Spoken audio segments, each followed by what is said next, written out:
Olá pessoal, eu sou o professor Diniz e hoje eu vou mostrar no meu vídeo quais os tipos de lâmpadas que vocês devem usar para serem colocadas em circuitos de segurança. Para isso, eu vou citar um exemplo. É, Você mora num prédio, né? E lá a gente observa que tem a garagem e as lâmpadas dessa garagem elas ficam acesas 24 horas. E essas lâmpadas são lâmpadas fluorescentes. Então o síndico faz uma reunião de condomínio e aí o pessoal resolve colocar sensores de presença, que são aqueles sensores que quando alguém ou alguma coisa passa, as lâmpadas acendem, enquanto houver movimento, elas permanecem acesas e depois de um pouquinho de tempo ela apaga. Perfeito. Aí vem a pergunta: vocês vão economizar energia? Vão. E vocês vão economizar dinheiro? Bom, aí é uma outra história que eu vou mostrar agora no nosso vídeo. Os sensores de presença que eu estava falando, então, refere-se a esses dois desenhos aqui. Você tem o primeiro sensor, que ele é colocado remotamente à lâmpada, né? Você põe ele num canto da sala, por exemplo, do pátio, e a lâmpada fica em outro local. E aí ele pega, através dessa tela dele, os movimentos e faz a lâmpada ser acionada. E recentemente estão agora fazendo lâmpadas que vão ficar diretamente ligadas ao sensor. Então, no caso, você coloca no lugar da lâmpada esse circuitinho aqui, né? Coloca no bocal dele. Essa bolinha que a gente vê aqui é o detector de movimento e aqui vai ficar propriamente dito a lâmpada que vai iluminar toda vez que o sensor detectar uma movimentação. Era dessa que eu estava falando, de que o pessoal colocou no estacionamento do prédio. E também tem um outro tipo de circuito que a gente usa para circuito de segurança, que é justamente quem? As minuterias. Né? O que são essas minuterias? São aqueles interruptores que na verdade são pulsadores, ou seja, aqueles igual de campainha, onde você dá um toque aqui, ele volta ao normal, e aí a lâmpada fica acesa por 1 minuto, daí o nome minuteria, e depois ele apaga. Né? Então são esses dois tipos de circuitos que eu vou dizer qual o melhor tipo de lâmpada que você deve colocar para ele ficar sendo acionado toda hora. Pois bem, pessoal, essas são as lâmpadas que são indicadas para você usar nesses dois tipos de circuitos. A nossa conhecida e velha incandescente, a lâmpada dicróica e as lâmpadas agora de LED, né? Então você tem essa tipo LED aqui que a gente chama de tipo milho, tem a lâmpada LED normal que parece com a incandescente e também tem as tubulares de LED, que são aquelas, né, que a gente coloca no lugar da lâmpada fluorescente, só que a gente sabe que não precisa mais usar reator, então é só ligar ela direto no ou 220 ou no 110 volts e aí ela vai funcionar. E você, o detalhe, pode usar a mesma luminária, sem precisar trocar a luminária, ok? Agora a gente vai ver as lâmpadas que não são indicadas para você usar nesses circuitos, que são exatamente essas daqui, ó. Você tem a primeira, a lâmpada fluorescente compacta, a lâmpada fluorescente tubular, que é o que a gente falou que tinha lá nos prédios, né, no estacionamento deles, do nosso primeiro exemplo, e também as lâmpadas de iluminação de áreas maiores, né, como a vapor de sódio, que é aquela lâmpada que emite uma luz bem amarela, que a gente vê nos postes da rua, a lâmpada também de mercúrio, que também é de poste de rua, que ilumina, mas da cor branca. Você tem as vapores de metais, né, que são a vapor metálico, que são usadas geralmente em estádios de futebol, e também a lâmpada mista.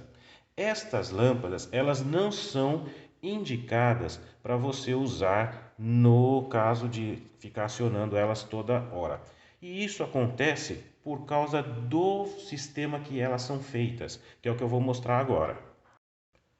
As lâmpadas que a gente indica, elas são necessárias colocar nesse tipo de circuito. Por quê? Porque quando você aciona elas, elas imediatamente já emitem uma luz 100%, né? Já vai na sua plenitude total e com isso ela pode também ser acionada várias vezes. Então não tem importância de você ficar acendendo e apagando sua lâmpada incandescente, não tem importância você ficar piscando a lâmpada dicróica, não tem importância nenhuma se a lâmpada de LED também você fica acionando, apagando e ela acendendo várias vezes, porque não vai causar a deterioração dela, ou seja, a vida útil dela vai continuar tranquila.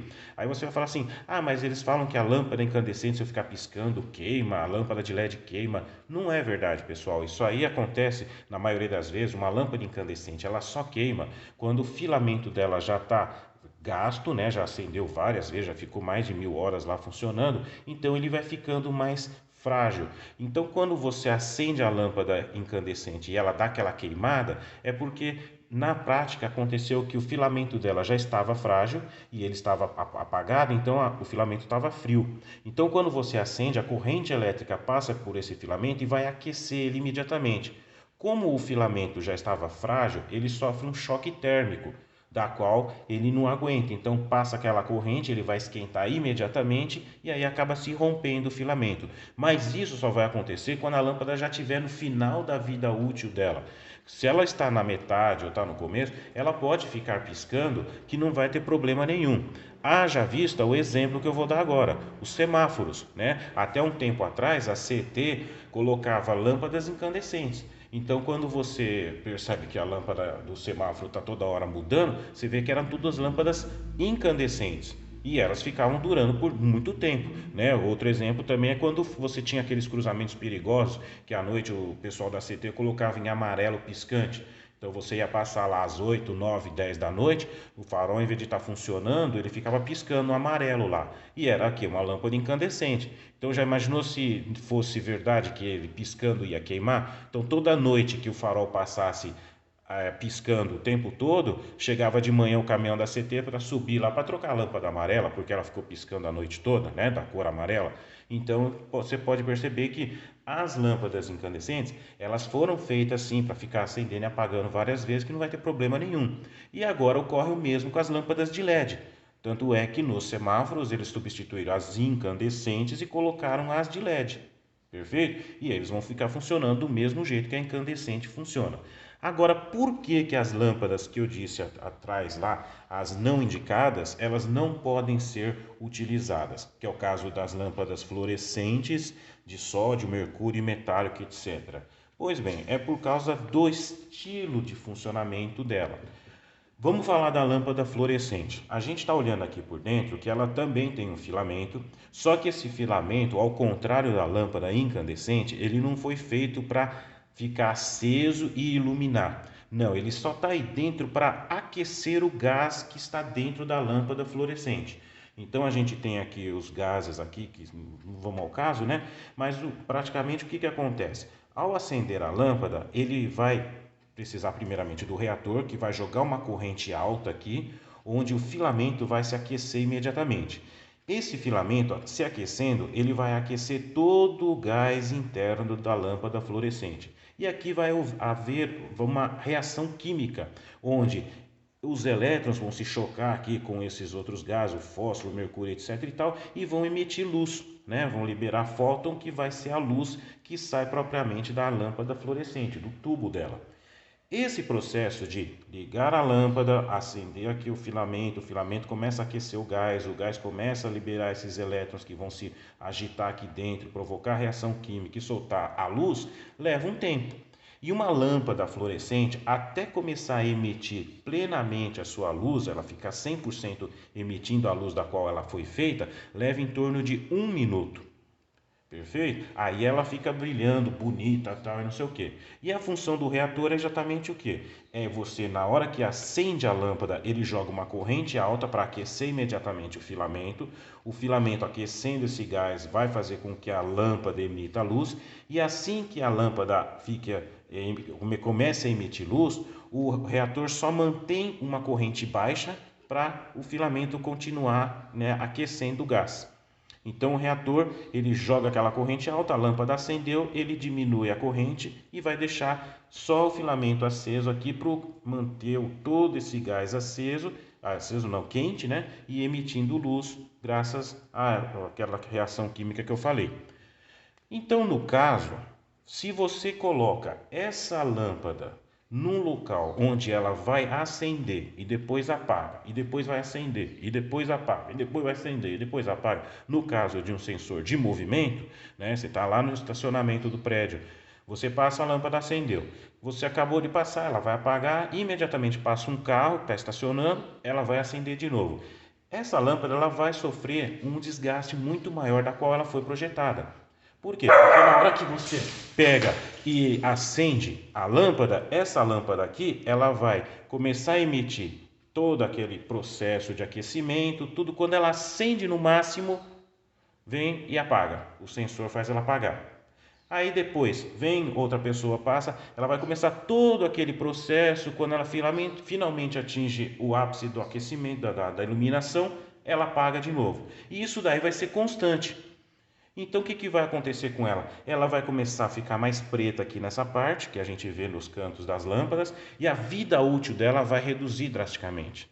E a mesma coisa vai acontecer com o reator, porque o reator ele vai soltar aquela corrente alta, depois diminui para manter a lâmpada acesa, aí a lâmpada apaga. Aí passa outra pessoa logo em seguida, ele solta aquela corrente alta, vai manter a corrente, aí depois apaga. E vai assim nesse processo toda hora funcionando desse jeito.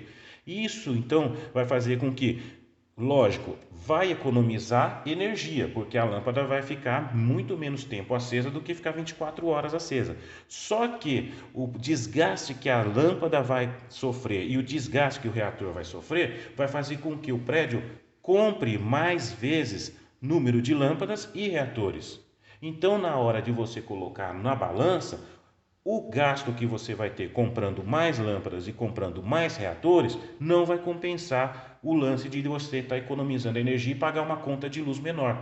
Vai colocar bonito lá no prédio, né? Olha, o gasto que a gente teve esse mês com luz foi bem menor quando colocou sensores. Mas vai colocar também o gasto que teve com material, que é o caso de compra de lâmpadas e reatores, você vai ver que houve um aumento.